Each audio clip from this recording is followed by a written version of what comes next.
Good evening. প্রচণ্ড গরম। তোমরা সব ভালো আছো তো?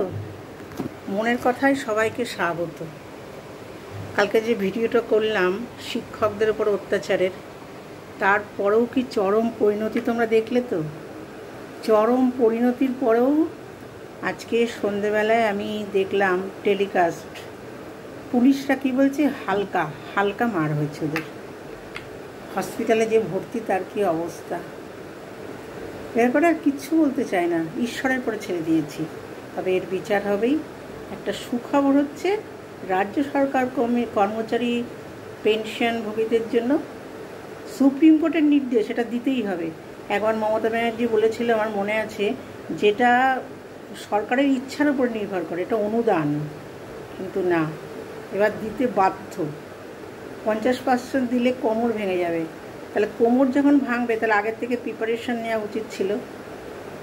ঠিক আছে, কিছুটা দেবে, 25% দেবে। এটা হচ্ছে ওই একটা কথা আছে না, সবই রবীন্দ্রনাথের কথাই আর কি, রবীন্দ্রনাথেই চলে আসি আমি, যে বরিশ ধারা মাঝে শান্তিরও বাড়ি। বরিশ ধারা মাঝে শান্তির বাড়ি। সব ভালো থেকো।